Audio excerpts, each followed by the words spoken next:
Good afternoon. Thank you for taking the time out of your day to attend today's workshop. My name is Daria Orlowska. I am the data librarian here at Waldo Library and your guide today as we're going to discuss how you can enhance your research with secondary data. Like I said, I'm going to record this workshop as a resource for anyone who is unable to make it today or if you'd like to share it with anyone in the future.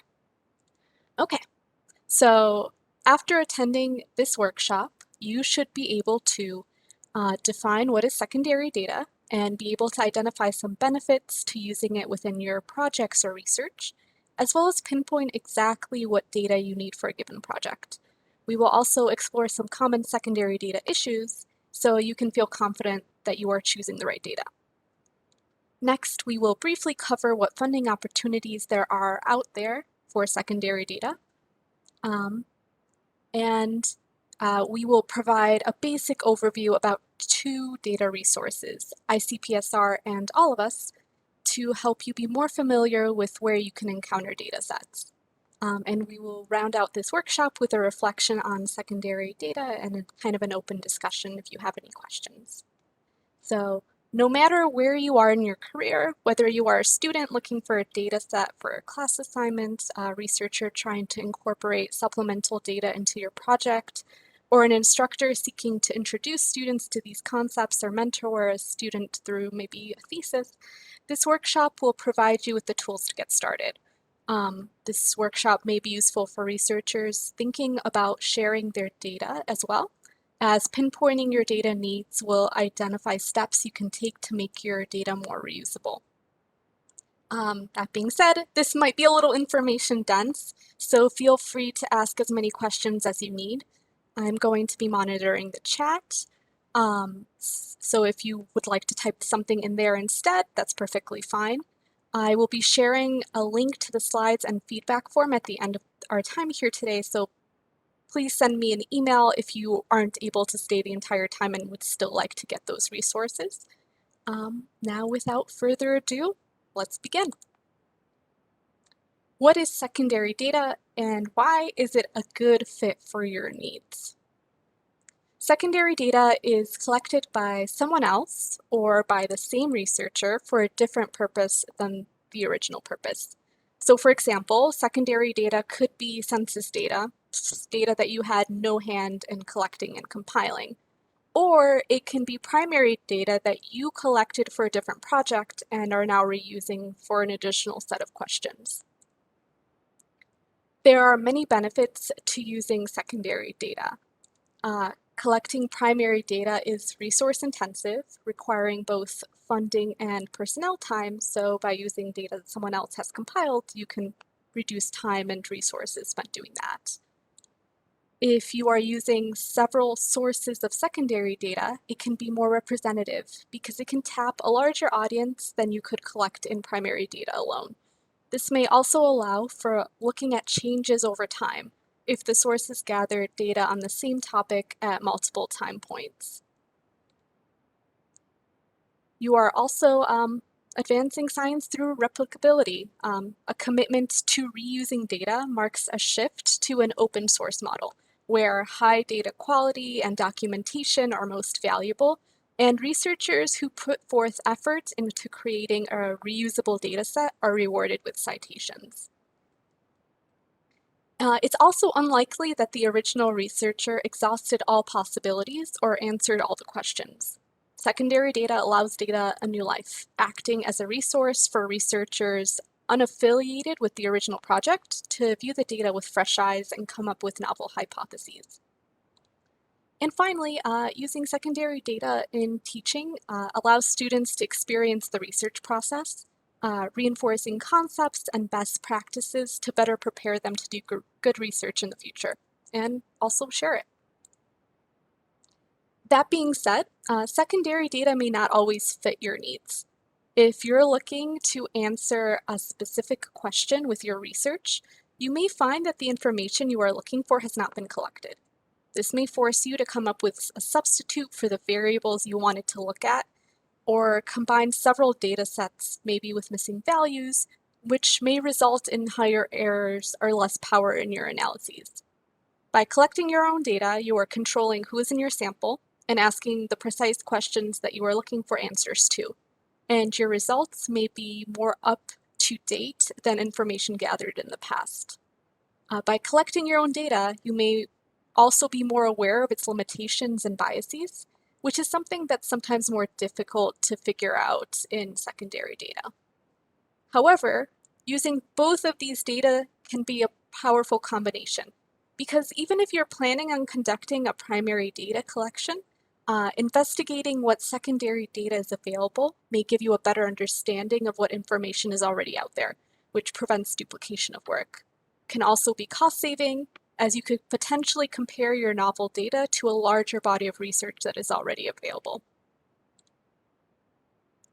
Okay, great. So we know what secondary data is, that it's being reused for a different purpose, and why it can be useful in your research.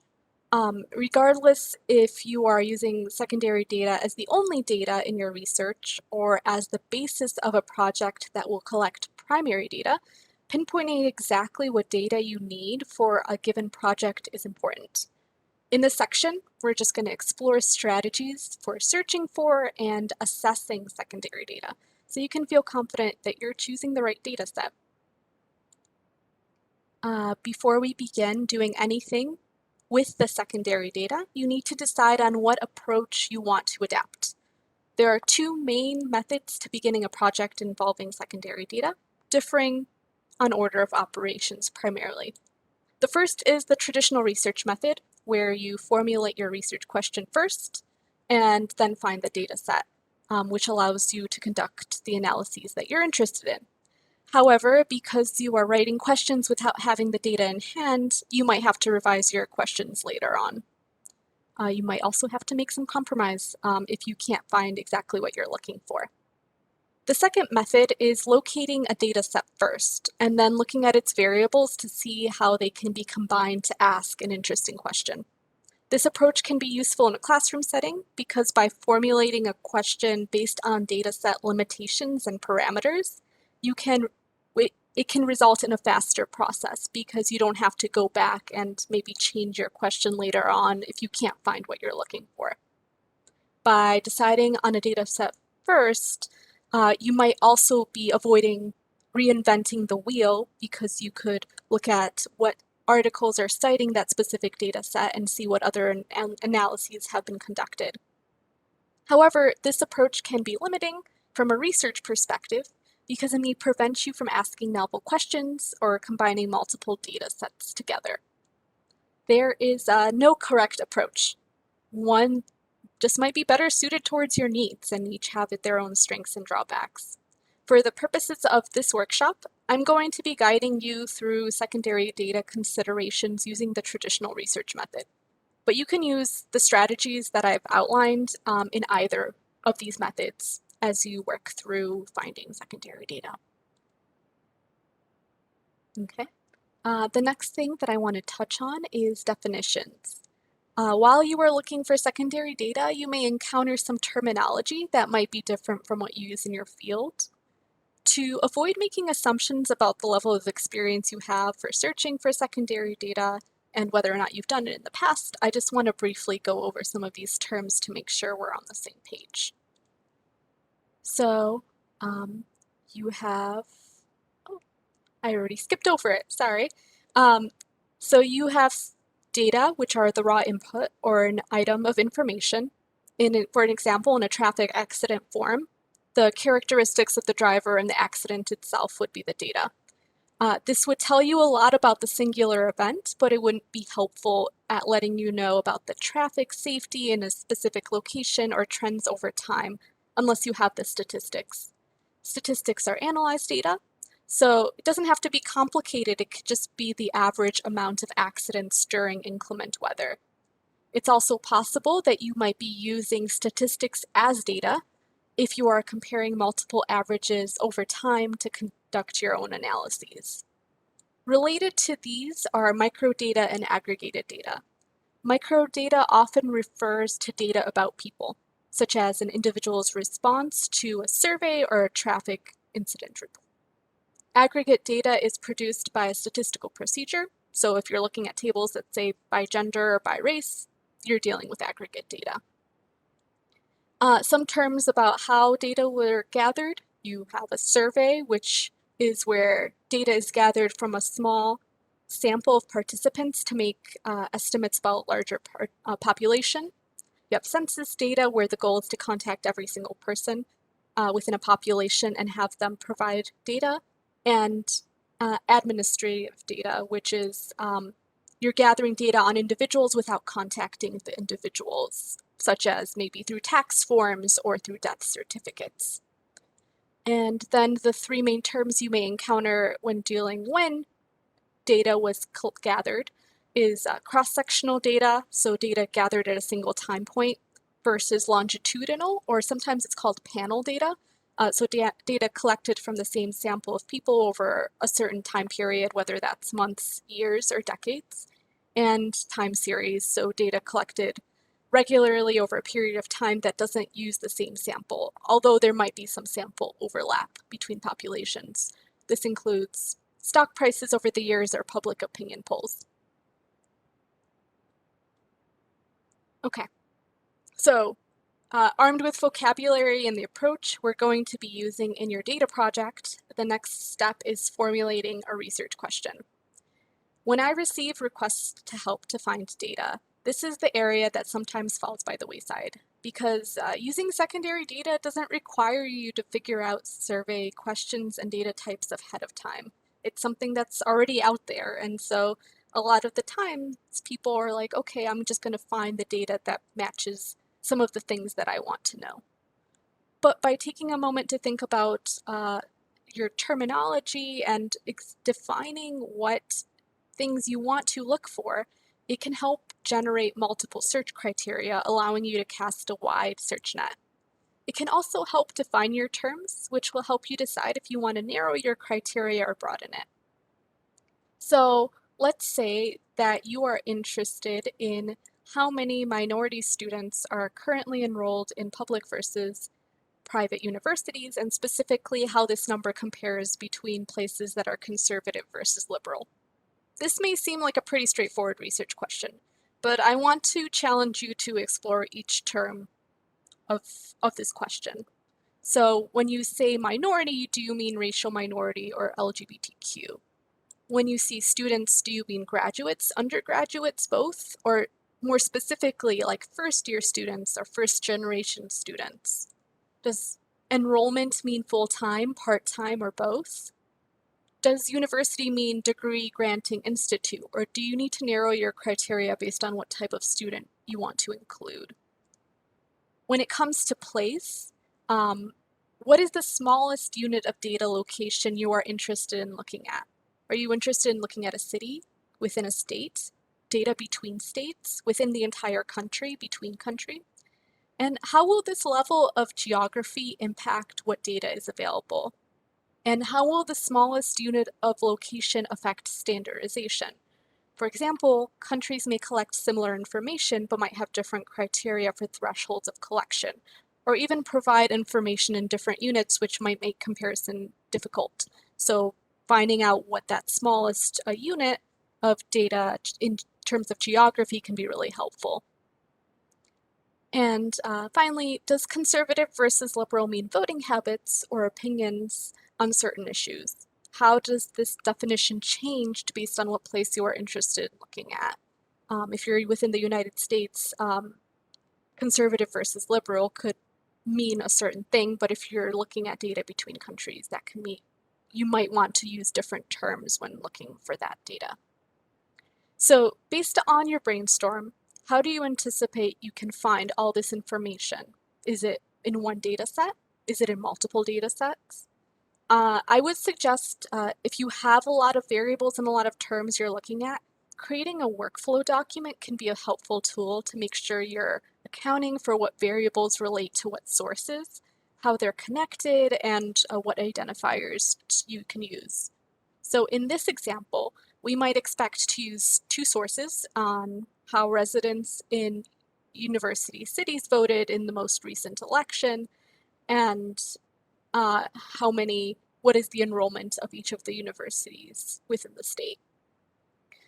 We would find what our identifier is, find what variables are derived, and see what the variables are that are connecting those two data sources. Okay, so next is the data timeline. So after defining your search criteria and establishing your data structure, the next step is determining the data timeline of your project. Use these questions to determine how easy it will be to obtain and prepare your data for analysis.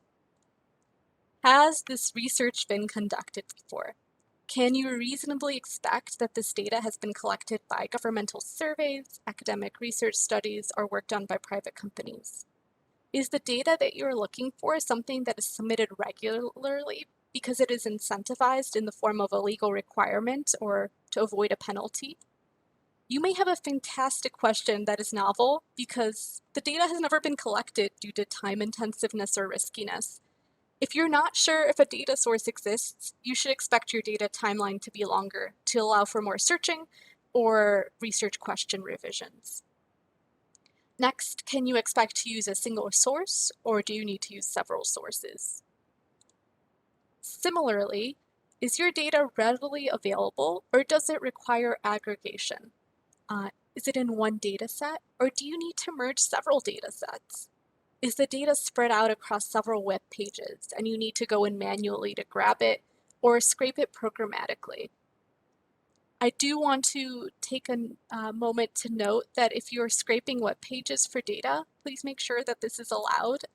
You can always put in /robots.txt at the end of an URL to see what are the requirements if you're web scraping, and what delays you need to put in, and is it allowed? Because the last thing you want is your IP address to be banned from a website like Google. That gets a little bit complicated. Okay, next. Has the data set been uploaded somewhere like a data repository and can be readily downloaded, or do you need to request it from an organization or author? If you need to send an email, this may take time, especially if you need to track down an author. Is the data de-identified or aggregated? Or do you need to request clearance to use restricted data, along with IRB approval? In addition, are aggregated data or statistics sufficient for your need, or do you need microdata, individual responses or observations, in order to conduct your analyses? For example, census data provides you with a summary data that has been aggregated a specific way, but if you want to compare across categories that haven't been pre-prepared, you need the restricted microdata, which requires obtaining access. Is the data free, or do you need to pay to use it? If you need to pay, is there a preview so that you know what you're getting? If not, is there another alternative?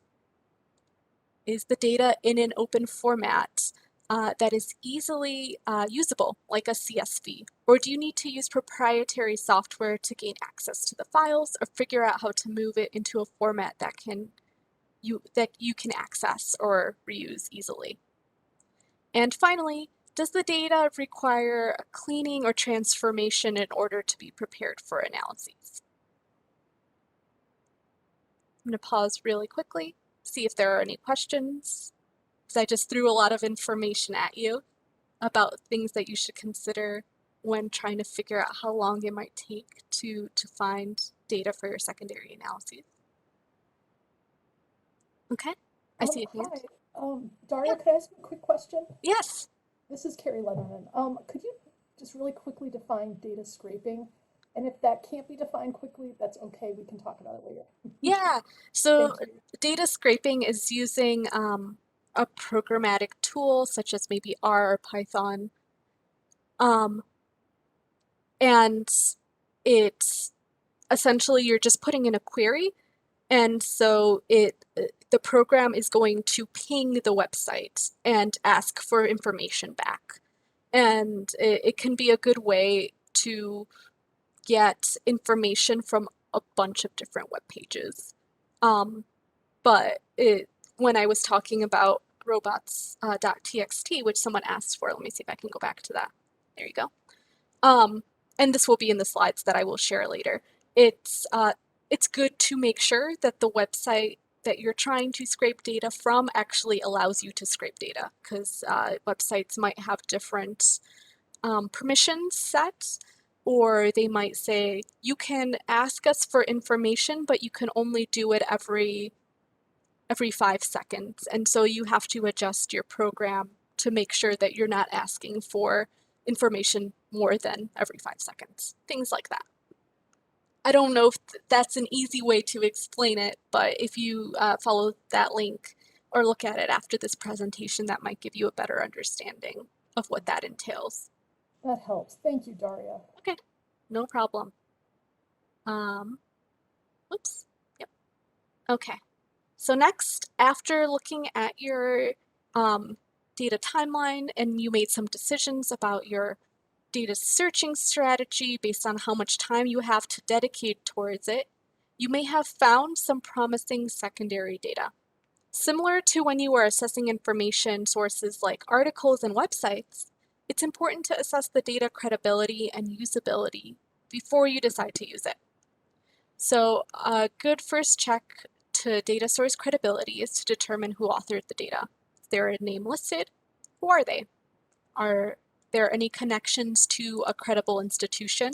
Is there an article that was published based on this data set that hasn't been redacted, or that could give you more insight into the methodology? Similarly, was the study funded, and could that funding have resulted in a conflict of interest?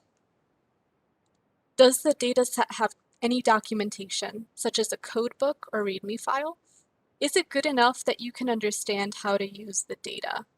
And what I mean by that is, do the variables have explanations about how they were collected, coded, and what any abbreviation means? You may find what looks like the perfect data set from the outside, and then you actually try to look at how things were coded and you have no idea what any of the coding means, and you can't use it because there's no documentation and you have to keep looking. And finally, methodological issues. Do the actions taken by the original authors make sense? If the author has compiled other secondary data to create this data set, what were the choices that those other authors made when collecting the data? And are those sources credible? Sometimes you might have a data set that you found from someone else, but they were using data that was compiled by someone else and someone else. And it's important to trace that back and see what if those sources were credible.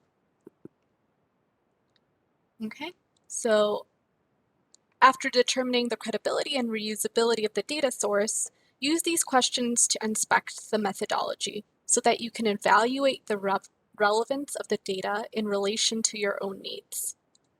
We talked a little bit about this, but what was the original data's purpose? Do the variables collected make sense? And how does it align with your own data purposes? How was the population sampled? Do your research questions require a specific population? And does the sample that you're seeing in the secondary data have that specific population? And what was the inclusion and exclusion criteria? Who was excluded? Keep in mind who might have been excluded from the sample, and sometimes that is a statement that is stated within the methodology, such as we excluded participants who are not women, or we removed any incomplete data. But secondary data can be a little bit tricky since you weren't the one doing the collecting, and you need to keep an eye out for methodological choices that might have excluded a certain population but aren't stated explicitly. For example, a study that relies on internet surveys, or Amazon's Mechanical Turk, excludes participants who might not have access to the internet, such as those living in poverty, the houseless, or the elderly. And those are just some things to keep in the back of your mind. And as you're thinking about whether or not these populations align with your needs. And I have a question if this presentation is being recorded, and yes, it is. How large is the sample size? Do you need several data sets for oversampling in order to compare subsamples such as race? Is the data longitudinal? Are you interested in a one-time sampling, a specific time period, or in trends over time? What is the smallest data unit for data analysis? Is the data available at the individual level, the county or national level, and what level of detail does your analysis require? And finally, how was missing data treated? This one might be the trickiest to find because authors don't always provide this information. But were there large quantities of missing data? Was missing data imputation conducted? Were questions removed because of low response rate, misunderstandings, or because responses were flagged as invalid? Okay, I'm going to stop here because I see I have some questions. Will these exclusions be part of secondary data, or do you need to find articles? Sometimes it depends. So if someone has provided a code book with their secondary data, sometimes they will put notes on each of the variables to tell users how they were collected and what cleaning steps were taken on them, or if anything was excluded. So you might be able to find that within the document, but that of course relies on the fact that the previous researcher has provided sufficient documentation for you to make those conclusions. Otherwise, you might have to dig into the article and see if you can find more information in there. Is IRB approval needed to use secondary data? We will get there. A few more slides. Okay. Any other questions for me at the moment? Okay, great. It is also important to evaluate what the dataset licensing is in order to determine in what ways it can be reused. The most common licensing you will encounter is Creative Commons licenses, of which CC0 is the most open license. In it, the owner allows users to copy and redistribute the work, use the work commercially, adapt the work, and change the license when redistributing, along with waiving the requirement to attribute the author. Step up on the CC0 license is the CC BY license, which functions the same way, except attribution is needed. So you just need to cite the dataset if you're going to use it. Those two are the most open dataset licensing options. And there are a few other terms that you may encounter that kind of mean the same thing. Other more restrictive licensing does exist, so it is important to investigate the restrictions associated with the copyright before deciding to use the dataset. For example, if you are making significant changes to the underlying dataset, such as merging it with other data or recoding the variables, if one of the datasets has a CC BY ND license, you will not be able to share the adapted data along with your findings. And this might be relevant because if you have funding to do this secondary data analysis and the funder requires you to share your data afterwards, you might not be able to do it. So just something to keep in mind. It might not be something that you encounter, but you should just take a look at it while you're finding your secondary data set. And here's the question that was asked: do I need IRB approval? So if a dataset is anonymized and the researcher/individual did not participate in the data collection and was not part of the research team and cannot enhance the data to re-identify the individuals when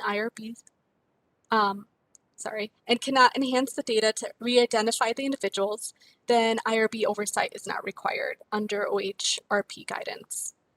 However, IRB oversight might still be required if an individual plans to publish or present. Some organizations might require or might want to see IRB approval.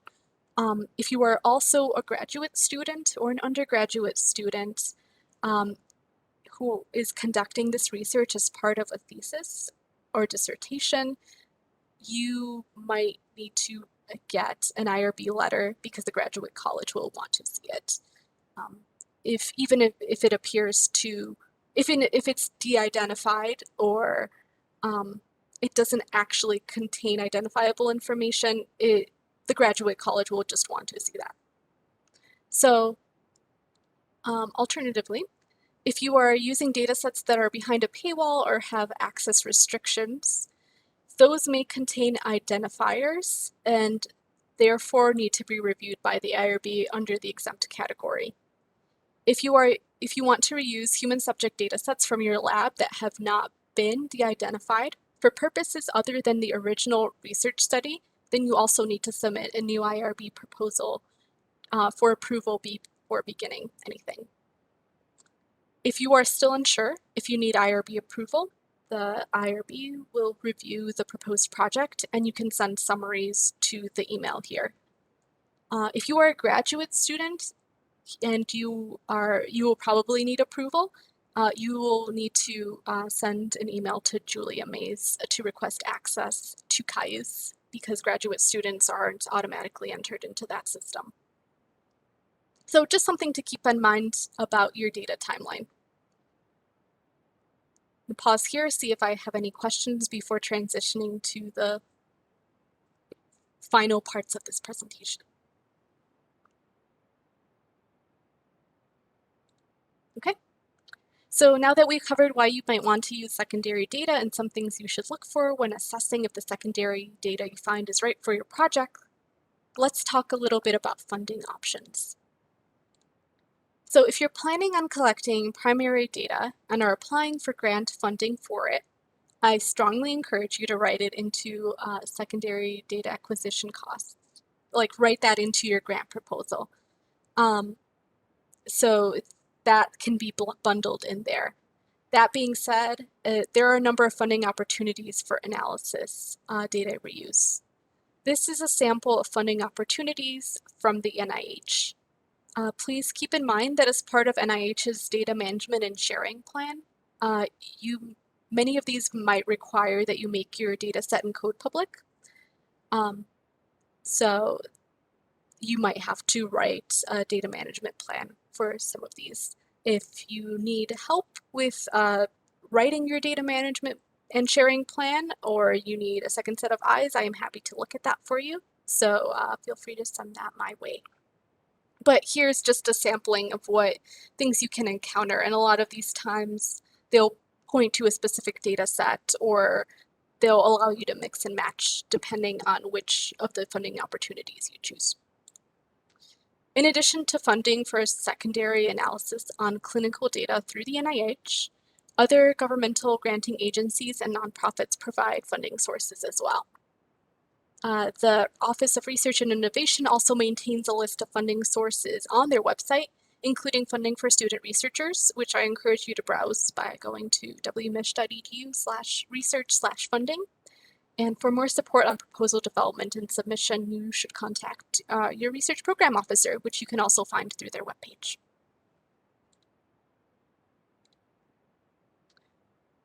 Now that we've covered strategies for assessing secondary data and funding opportunities, we're almost at the end. Let's just explore two resources that are great starting points for looking for secondary data. The first is the National Institute of Health's All of Us, a platform that provides access to longitudinal cohort study containing national data on a range of health topics. Participants are recruited by health partner organizations, and the research program's Data and Research Center curates and validates these data as part of the data collection process. The website provides two ways of accessing this curated information. Through the interactive data browser that you see displayed on the screen here, which is available to the public and aggregates the de-identified survey information in a variety of ways. If you are a researcher looking to have more control over how the survey data is aggregated, then you can apply for access to the researcher workbench, which can be accessed through the login and is shown here. The dashboard supports data analysis in the cloud and allows access to individual level data. Any approved researchers who use the researcher workbench are obligated to inform the program of any upcoming publications or presentations resulting from the data and submit a manuscript to make publicly available. This can be a good source for you if you're looking for health data. The second resource that I would like to highlight is ICPSR, one of the world's oldest and largest social science data archives. It is housed at the University of Michigan and supported by more than 750 member institutes, including Western. ICPSR receives data deposited by various data producers, such as research agencies, the government, and individual researchers, then cleans that data by standardizing variables and providing documentation so that others can easily reuse it. Data is shared on the website, providing long-term persistent access and linking it with publications to make it easily discoverable. ICPSR also provides educational and training resources for instructors and students on data literacy and assists researchers with fulfilling data sharing requirements mandated by funders and journals. While there are some data sets that are freely available to everyone without a membership, by logging into your account, you are proving affiliation to Western Michigan, which means you gain access to all the data and analytical tools on the platform that do not have restricted access. So all these member institutions have data sets that might have been submitted by them and aren't freely available to the public, but you have access to them because we pay for a subscription. Restricted access data is also available, but it usually contains sensitive information and requires additional clearance to access. Logging into the platform also allows the library to see this resource receiving use and gives us some rationale to why we should continue supporting it. So you can obtain access by clicking the login button at the top right of the main page, and then clicking Create Account to verify your affiliation. Our next workshop in this series will go into detail about strategies for finding data within ICPSR and highlighting some data gems in there. But as a preview, here's a small sample of collections within ICPSR that you might find interesting. We have the Resource Center for Minority Data, which contains data resources to analyze issues affecting minority populations in the United States. The Health and Medical Care Archive, which includes large-scale surveys of the American public about public health, attitudes toward health reform and access to medical care, and surveys of healthcare professionals and organizations. We have the Archive of Data on Disability to Enable Policy, the National Archive of Criminal Justice Data, the Child and Family Data Archive, which is data on young children, their families and communities, and the programs that serve them, and the Census Bureau Data Repository, which preserves and disseminates survey instruments, code books, and other materials provided by the Census Bureau, as well as data collected from ICPSR holdings.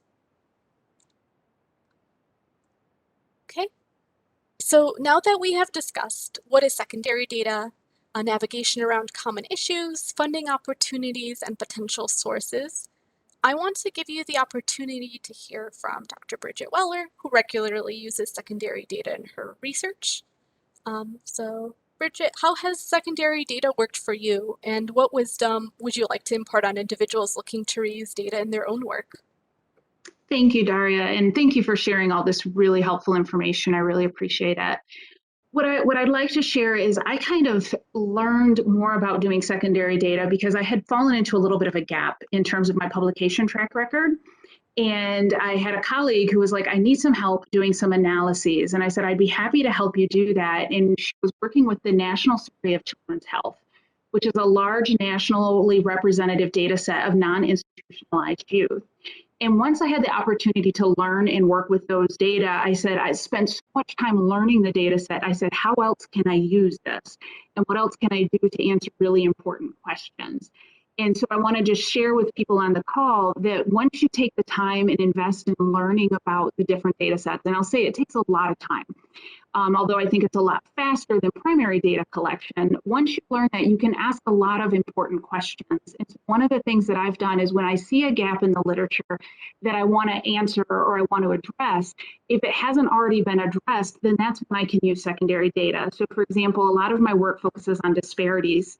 And sometimes you can't find the disparities data out there or the findings out there. Well, you can actually do your own analyses, document it. Then it's a way for you to say, here is the problem that's documented in the field. So I just want to say that it's been a great opportunity for me while I'm doing other areas of my research agenda to help me kind of move my career forward and learn and apply the data set. What I do want to share is just a few things when you're starting off to work with secondary data. One is it is very time consuming on the front end. And what I mean by that is if you find a really great, well-developed data set, like she was talking about earlier and Daria was mentioning, learning how they set up the variables can take time because it might be set up in a way that you're not used to. But that can be very beneficial down the road because a lot of times they're set up with kind of these standards in the field. The other is it takes a lot of time to clean the data. Oftentimes when I work with graduate students who are doing secondary data or people who are new to it, it sounds like an easy fix, but it actually takes a lot of time to get in there because you don't know the data set. The other thing that I see, and I wanted to mention this for people new to it, is when you get into working with the data set, it's important to understand, as Daria mentioned, the methods and knowing like how those data were collected and if there's anything important that you need to take into consideration. For example, I've worked with a couple of doctoral students who've done secondary data. They received the data from ICPSR and things like that, but it's attending to complex data structures. And so sometimes you have to include additional things in your analyses. And we're going to go into this over the next couple of sessions. But like there might be sampling weights, or you have to attend to the stratification of the data and things like that. So it's easy to kind of fall into the trap of thinking secondary data analysis is easy and missing that you have to do a little bit of learning. But I personally have found the time and energy it's taken me to get really comfortable with the data set I like to work with, which is the National Survey of Children's Health. Once you know it, you can jump in and do a lot of other things and you know the limitations of it. So I would invite you to kind of explore the ICPSR website and invite you to explore the All of Us data set and just kind of learn the differences in what's out there and kind of see what other people are publishing.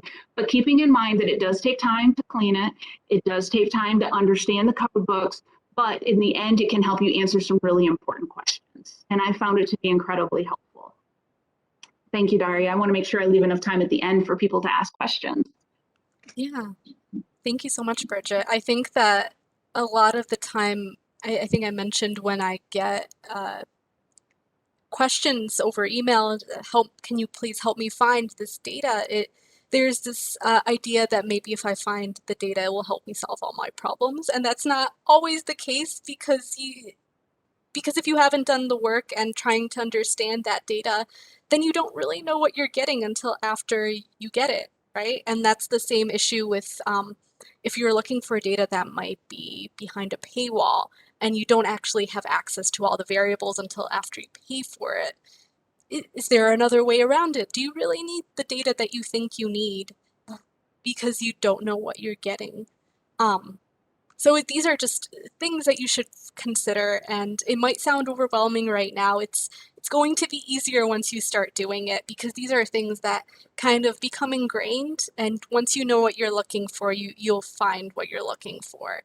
But when you're starting off, it's just wanted to make sure that you have all the considerations and all the tools to know where some of these common issues might lie. Okay, so I just wanted to close this out and give you a chance to ask any questions or have the time to reflect on this. But thank you so much for your time and attention. I hope that this workshop helps you feel more confident about identifying if secondary data is right for you, figuring out your specific data needs, learning about potential funding, and getting a brief introduction to the two different data sources, as well as getting a perspective from someone who has been doing this for a little bit of time.